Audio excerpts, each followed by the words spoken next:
When the game tips off, the NBA action is just beginning on FanDuel, America's #1 sportsbook. Because FanDuel is your home for NBA live betting. However you want to play, now is the perfect time to join. Make every moment more with FanDuel, official sports betting partner of the NBA. 21 plus and present in Virginia. First online real money wager only. $5 first deposit required. Bonus issued is non-withdrawable bonus bets which expire 7 days after receipt. Restrictions apply. See terms at sportsbook.fanduel.com. Gambling problem? Call 1-800-GAMBLER. This episode is brought to you by Progressive Insurance. Fiscally responsible, financial geniuses, monetary magicians. These are things people say about drivers who switch their car insurance to Progressive and save hundreds. Visit Progressive.com to see if you could save. Progressive Casualty Insurance Company and Affiliates. Potential savings will vary, not available in all states or situations.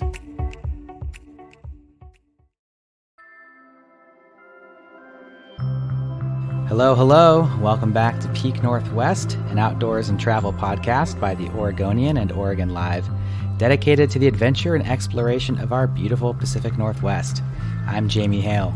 And I'm Kiara Profena. Together, we take you on some of the most beautiful and interesting destinations in our region, discussing where to go, what to do, and places to see.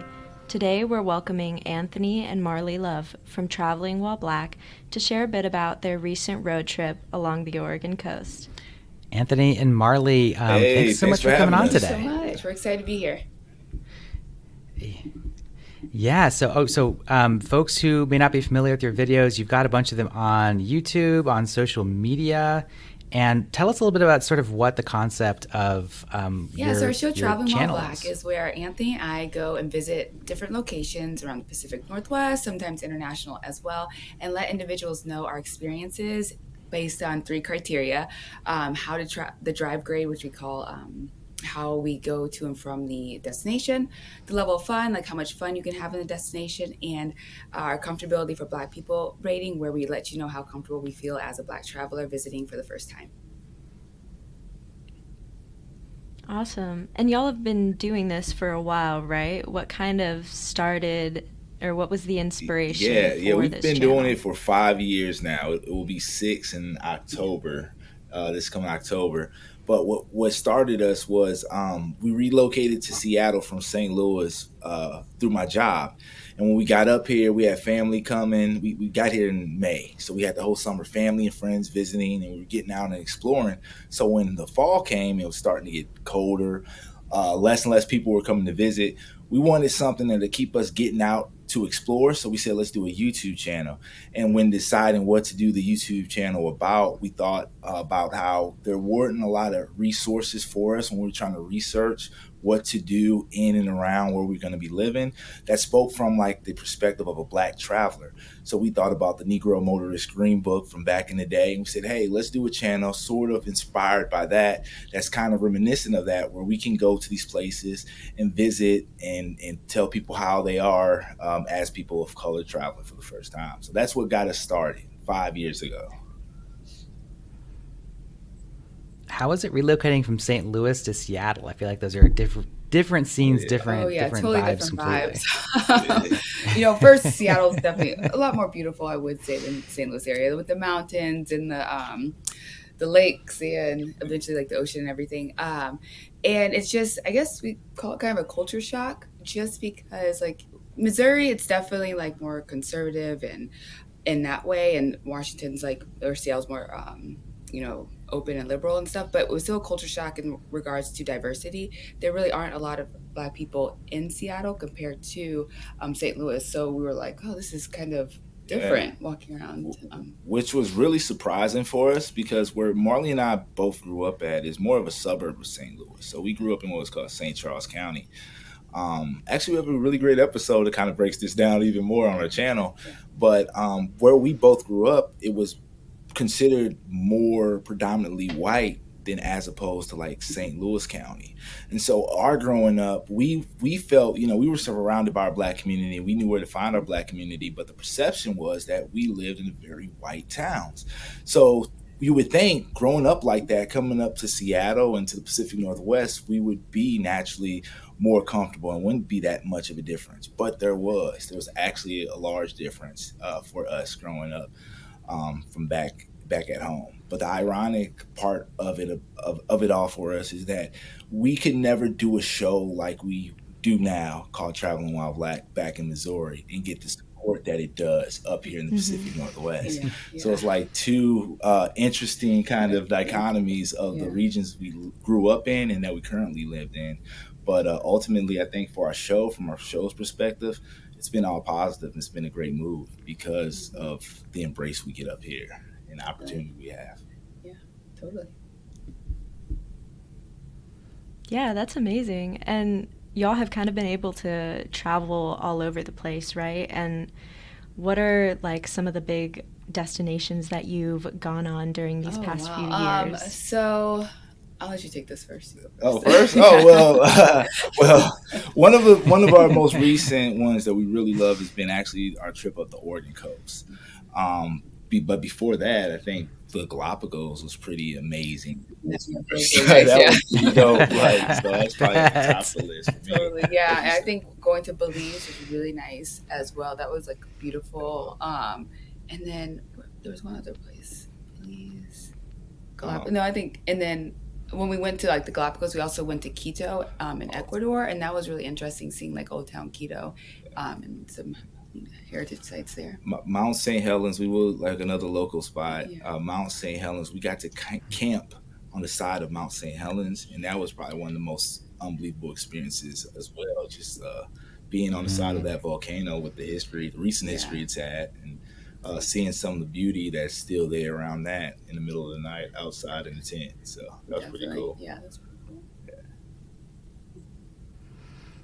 So the Oregon coast is sort of your most recent destination, right? So like I was just looking on your channel today, and you've got a video on Coos Bay, but it looks like you kind of went from Coos Bay up north to Astoria. Is that right? We started, obviously it's in Seattle, drove down to Coos Bay, stayed there for a few days, and then went to Newport, Oregon, and then Cannon Beach, and then Astoria. So those are the 4 cities that we checked out on the coast. So it was cool. It was interesting. Amazing. Yeah, as well. Okay. The differences in like everything, like when we went, for example, Coos Bay is so small, it doesn't really seem like touristy. It's just kind of like I wouldn't say like a sleepy coastal town, but just kind of even though it seems like that, even though it is like the largest, right, of the coastal the towns on the coast, but it has that feel of it's smaller, more sleepier, really connect to nature, as opposed to like Newport, which is the second stop on our tour, which that episode comes out next week. But it was more like touristy. Yeah, it's like really touristy, which we thought we would see that in Cannon Beach, but we didn't. Yeah, Cannon Beach was so like more quiet. We're like, oh, and then we stopped in Seaside, and we're like, oh, this is where I guess more of the touristy area is. So it was very enlightening. And then Astoria, we just had fun in Astoria, like hanging out in the museum. Yeah, he loves museums. But the film museum is a lot of fun. Have either of you been to the film museum in Astoria? Yeah, it's definitely a lot of fun. A lot of Goonies stuff there. They're expanding it. They've been talking for years about making it a lot bigger because there's so many movies that have been filmed in Oregon that they want to like make this bigger, better experience. So I'm glad you enjoyed the small little one. I'm saying it's going to be even better in the future. We already were planning the trip back, but it sounds like a definite trip back as soon as they get that done, the expansion done. Because like you said, even with it being so small, I think we spent a couple hours in there just messing around, making making some films. That was fun. Yeah, one of the things I love about your videos is the incorporation of history into it. It's like when you talk about the concept, it's very easy to sort of think about like you're going to places, you're filming yourselves doing things, but like so much of what your videos are like the history in a given area. Your one on Portland and talking about the Albina district was great. Like I lived in the Albina district for like 7 years and I didn't know a lot of that history, so I was like, oh my gosh, this is great. So, I mean, how do you sort of balance that, or tell us about sort of the importance of incorporating the history into these pieces? Moving from Missouri to the Pacific Northwest, we didn't really know a lot about the history up here growing up. So as we're visiting these destinations, we're like, oh my gosh, that's really cool. That's really interesting. We need to incorporate this because we know a lot of viewers just have no idea. And then we always say we need to know the history about an area in order to really understand like why it is the way it is. Yeah.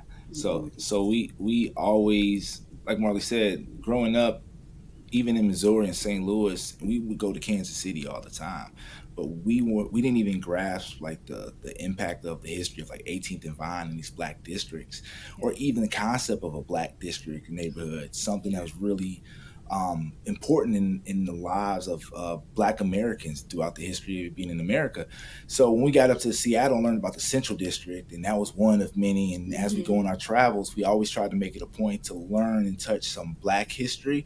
And then in some places, a lot of places, well, just like the state of Oregon, where there's Black history, but the history is somewhat, because of things that happen, is not very prevalent, or you have to search a little bit. We still try to connect the history outside of the Black history, so to relate to like, okay, this is why a state like Oregon has such a low Black population. You understand it now. So we always feel that history is important to understanding how a place is today. That's why we think we try to touch on in some capacity on any episode we do, to our best ability, connected to Black history, but if not, some type of history that, just because this is America, it is going to intersect with Black history in some way. Yeah, definitely important to have some of that context. And one of the other things that y'all do is you kind of rate your destinations based on comfortability as a Black couple. How did that kind of play into your trip in the Oregon coast? It definitely played a huge part. So when we first started the show, we had a 5-point scale, and it was really just based on like how we were feeling. So you go and we're like, okay, this is just our feelings. We didn't really have anything to like quantify it. And so when we took our first road trip series back in it debuted in June of 2024. So I think it was in March of last year. We said, let's expand our scale to 10 points, and let's really put criteria on how we rate a destination, so people can look at it and say, okay, I really don't care if there's not a lot of Black history, I still would want to go there as well. So we did that for our first road trip series, and then for the Oregon Coast road trip series, we said, okay, we need to switch it up just a little bit more, because some of the criteria was Black history and Black population numbers, and from Oregon we knew that it was already low. It was already going to be low, so that's we can't change that. So we ended up adding a few other criteria. So overall, the criteria is our personal feelings. That's worth 2 points. Articles of inclusion. So that's, do we see signs that say Black Lives Matter or pride flags or things that make show diversity in an area. Next is, Anthony, finish it up for me. Oh, so you have our personal feelings. So we still keep that kind of like subjectivity. And then so we have amount of Black people seen. So other Black visitors or people living in the destinations when we visit. And the two new criteria are the diversity in the destination's marketing. So how much diversity they place in marketing the destination. And then secondly, it was access to local cultural resource groups. So if there's any, like if the destination provides or has access to any local cultural resource groups, not just within the Black community, but any like minority communities around or underserved communities around that area. So we try to give a grade on that, just to allow for a broader, like Marlie said, kind of way of looking at it. So the viewer can sort of make their own sort of like grade if they want, because some of the criteria that we might put in there might not hold a lot of weight to certain folks when they travel, And then I think we also added the access to local cultural resource groups, because if someone is coming to visit and they, feel out of place or they need somebody to speak to, they can say, okay, I know that this organization is here in the city. I can always reach out to them. Or if they move there and they want to connect to that community as well, there's a way for them to connect to that community too. So and look, we are not like, we're figuring this stuff out as we go, right? So we're not experts on it, and what we try, I guess we are somewhat experts. We're doing it 5 years, but at the same time, we know that when we visit to these places, it's just our experience for a couple of days we're there. Yeah. So we might give a place a high grade, and like, you know, Coos Bay was sort of one of the places, right? Our episode came out yesterday, and already in the comments, there's a lot of folks who did not have a pleasant experience in Coos Bay. So what we try to do with our show is say, hey, this is our experience coming in. Here goes sort of a baseline, but ultimately we want you to go there to these places and let us know what you see, what you do, so we can have more of a collective experience. And then furthermore, we can also make it more normalized for people that look like us. Because at the end of the day, if a place only looks one way for so long, it's not going to change unless we go and change it. And so we just want to encourage people to have sort of a little bit of, I guess, courage to go in here with our little baseline. But at the end of the day, you're going to come away with your own reviews, your own experiences. And we want to hear it. You know what I mean? Yeah. So that's the scale is what it is, but we're always trying to refine it. So if you have any ideas, please reach out and let us know. Yeah, well, let's talk about Coos Bay a little bit, because that's the video that just came out, your first stop. You know, it's a place that I've spent a little bit of time in. Kara, have you been to Coos Bay? I've never been to Coos Bay, Perfect. so I was really curious to see what y'all had to say. Yeah, so tell us about what you found there. I think the original reason we went to Coos Bay, was it because of the Alonzo Tucker Memorial?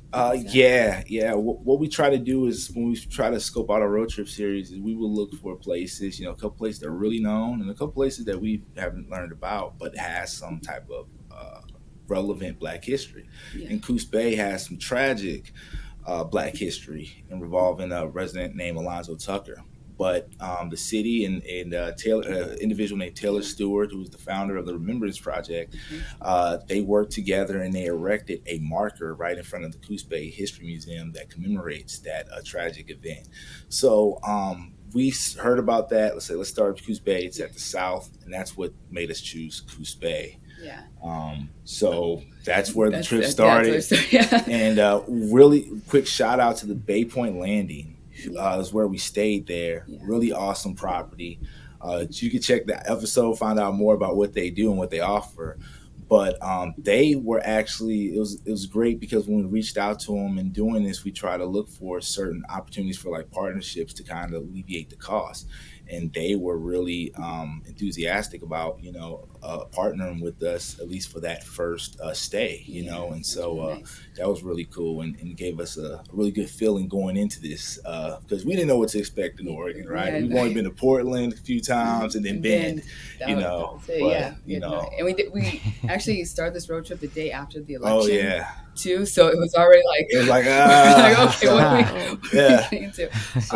But overall, Coos Bay, I would say it was very beautiful, relaxing. The Short Acre State Park, because we tried to get outdoors, was really nice, and it was cool because we were there at the beach, and we were kind of filming and walking around, and this lady came up to us and just started talking with us and was like, "Oh, I live here in Coos Bay," and she was nice and like pleasant, and I was like, okay, this is pretty cool, you know. And then we went to like the botanical gardens, and this other couple came up and started talking with us, and it was like, okay, so those kind of alleviate your nervousness when people that don't look like you just kind of start having conversations, and it was cool in that aspect. And Coos Bay being a place that really seems like really emphasizes nature.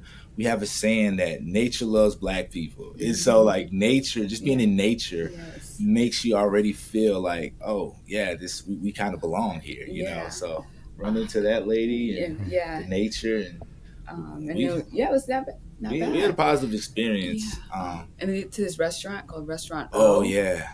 It's a master chef named Owen O'Neill.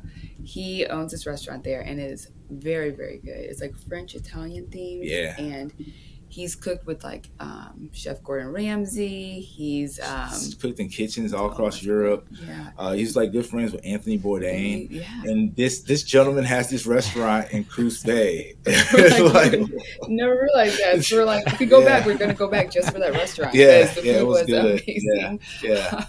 And here we go, Oregonians. Steve Prefontaine. I was like, that's the hometown of Steve Prefontaine. And Marlie here, that's right. She had no idea who he was, and she was And Anthony was like, "We have to put this in the episode." Steve Prefontaine. And I was like, "I'm sorry, I don't know who that is." And now she made me feel bad for it, so I like just asking, validation for. He is pretty big deal, right? Yeah, they had that huge Steve Yes, Prefontaine yes. mural in Coos God, it Bay, was outside right? the restaurant. It's like, I'm going outside to get this like filmed and everything, and I was like, okay, I'm gonna get some drink. And now I'm a fan of learned everything about it. Yeah. Oh yeah, we get the track and field stuff. I mean, that's huge in Oregon. Obviously, at University of Oregon, and that's a big part of our identity here, I think. Which we do have to apologize because in the episode we stopped by the University of Oregon and we stood outside the track and field stadium and said it was actually the football stadium. So I'm very sorry about that. One of the YouTube watchers. Yeah. All right, thank you. No one will hold it against you. I hope so. Anyway, I hope not. So it sounded like you just spent like the one night in Coos Bay, and you had those 2 nights. Yeah, 2 nights in Coos Bay. I think we got in kind of okay. late, and then spent the whole next day, and then the next day we left. Yeah. So I guess 2.5 days. Yeah.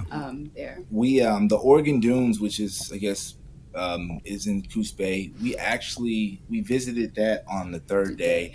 But we talk about it on the next episode on the way to Newport because we did it on the drive grade to Newport. Yeah. So so really one whole day around Coos Bay, and then the third day or second day, full day, we spent in the Oregon Dunes. Yeah. Oh man, like I don't want to like ask you to spoil your future episodes or anything, but like what can you say about the rest of your trip up the coast? I think so. This is a spoil we'll give away is that all of the drive grades are almost perfect because with our last road trip series, we went from Wentzville, Missouri, which is in the St. Louis area, to Billings, Montana. So you see how many miles and hours were covered within that. Yeah.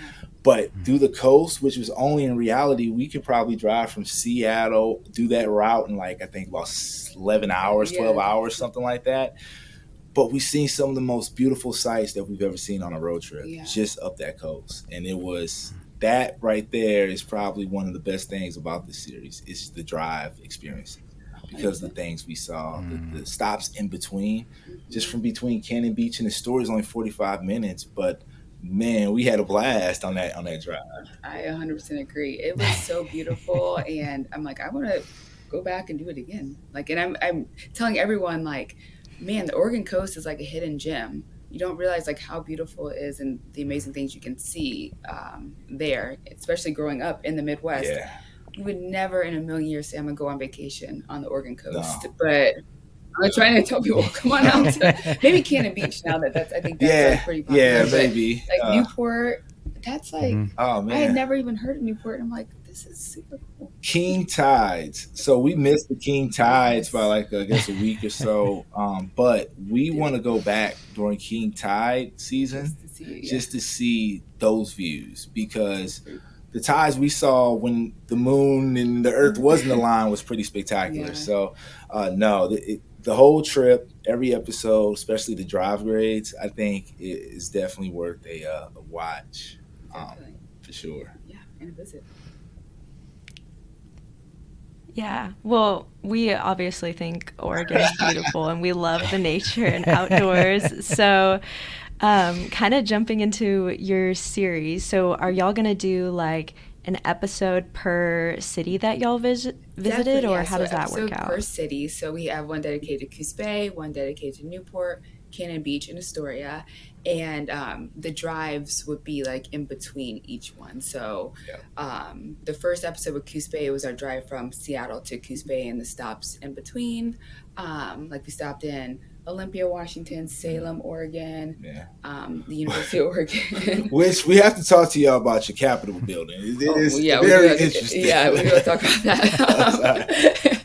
And then like, again, Newport would be Coos Bay to Newport, Newport to Cannon Beach, and Cannon Beach to Astoria. So that's where we kind of talk about everything that you can do in between those. But then the main bulk of like the level of fun and stuff, and the comfortability for Black people would be specific to that city, that destination. Yeah. For any folks that haven't seen our show, sort of our format is, and with this series, it's a little bit different, but we'll give sort of an overview of the series, what's been so far.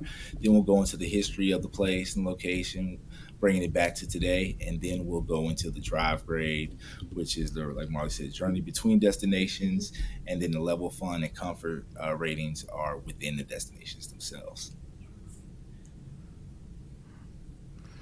So when it comes to all of your ratings, you talk about all these various things, the drivability, the attractions, the comfort level.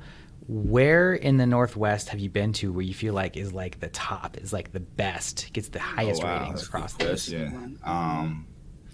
Man, that's what's dope about our show is because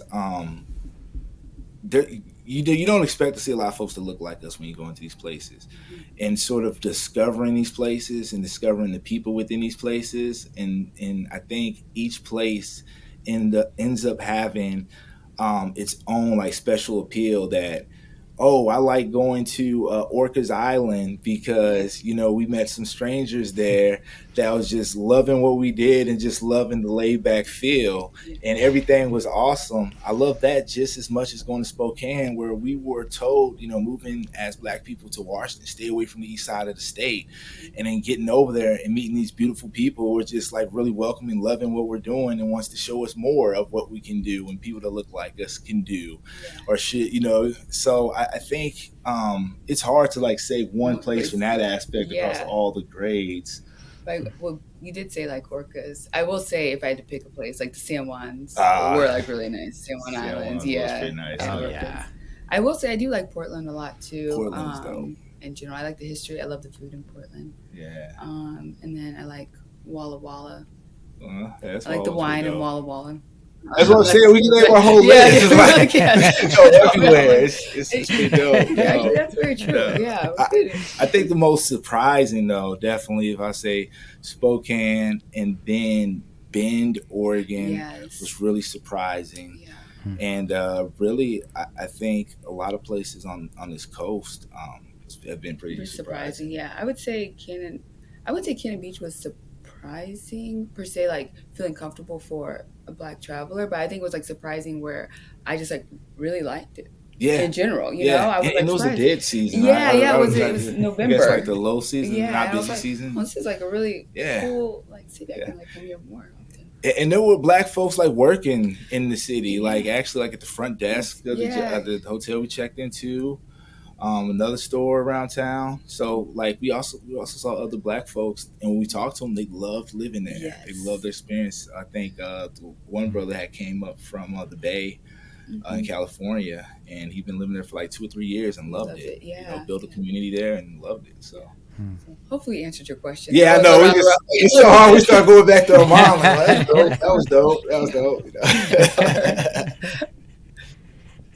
Yeah, well, a lot of recommendations. And so coming up, what are y'all's like upcoming trips, or, even in Oregon or outside of Oregon? Where are y'all excited to head to next? Next up is we're going to the Kitsap Peninsula, checking out some spots up there. That's going to be very next up. Actually, we're going to be producing a movie here soon. We got a grant from the state of Washington to produce a movie about a story we came across in our travels, the Roslyn Miners, which actually was the biggest influx of Black people to the state of Washington at one time. So it's a very interesting story that's really relevant to like what's going on today. In terms with just the wealth trying to exploit labor and all that very adult stuff going on. So we'll be doing a movie later on, about that. And then more road trip series. Yes, so hopefully our goal is to do a road trip series in the South as well, and then up Northeast. So we're planning those to kind of expand just across different regions. Because people enjoy our road trip series and realize that road trips are they are easy to do for like families, couples, seeing everybody can like hop in the car and go somewhere, and so we're really trying to incorporate that. for people. What's really interesting about our road trip series too is that we noticed that a lot of folks like our road trip series that live around the destinations we cover. Yeah. So, because they find out about stuff that are really close and drivable to check out that they had no idea happened. So, Or was there. Yeah. So that's the plan. Yeah. That's great. I feel like people, we come across this in travel coverage here, is that people love to see what people who aren't from the area think about it. They're like, oh my gosh, are they going to talk about my favorite spot in Cannon Beach? You're like, where do they go? What do they see? So that's great. It sounds like you've got a lot of great support and some good reactions from your audience. I guess I'm just making assumptions here, but it sounds like what you all are doing is having a really good impact on the community and the people who are watching the videos. We hope so. That's our goal. Like I said, our goal is always to be a resource for the traveler. That's why we do this. We just want to help people be able to travel, have fun where they travel, feel comfortable where they travel. So far it's been a great experience. Yeah, I mean, we do have folks who don't get it and probably want to voice their opinion, but that's everything in life, Exactly. But for the most part, it feels like we're helping a few people out, so that makes us want to keep going for sure. Definitely. And like we said, also like our goal is to be a resource, but also to build that bridge for travel where people are like, we want to how do we say it? Like when we are that bridge, and we just want people from one side to the other just to come together and feel comfortable with each other. But what's dope is like across our sort of like, I guess, our platforms, our community we've built, if you look at it, it's very diverse. And so we like to say like that's sort of the world of travel we're trying to create, is a world where we can go to these places and just be, you know what I'm saying, regardless of whatever. So that's what we try to do, and hopefully we're doing it. Yeah, I'm excited to keep up with y'all and see what y'all are up to next. Yeah. Well, for folks who want to see your videos, what's the best way to absolutely. To so find first and foremost, at YouTube, just type in Traveling While Black. That's our main flagship, I guess, platform. We just started a membership now, so if you join the membership, you get first access to videos, and actually you'll get access to Newport tomorrow. And there's some other perks. But other than that, Instagram and TikTok, while we still do TikTok. Yeah, our Instagram is at travelwhileblk, and our TikTok's at travelingwhileblk. And then our website is travelingwhileblackseattle.com. Yeah. And if you want to just Google Traveling While Black, typically it should pop up. So we always encourage people to reach out to us if you have any suggestions on where you would like us to go. Or criteria for the scale. Let us know.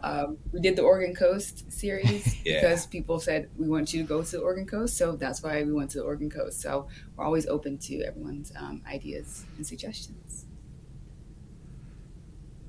Amazing. Well, Marlie, Anthony, thank you so much for coming on today. It's been a pleasure talking to you. Really appreciate it. Well, folks, that will do it for us for today. Until next time, you can watch our videos on the Oregonian's YouTube channel and view all of our travel and outdoors coverage on OregonLive.com/travel, as well as HereIsOregon.com. Please leave us a rating or review if you enjoy the show, and if you want to support this podcast as well as our local journalism, please consider a subscription to Oregon Live. You can find details at OregonLive.com/podsupport. Also, if you're a fan of the show and you're interested in potentially sponsoring it, you can get in touch with our marketing people at advertise@oregonian.com. This episode of the show was produced by me, alongside Jamie Hale and Vicki Connor. Stay safe and happy travels, everyone. Until next time, we leave you with this 10 seconds of Zen.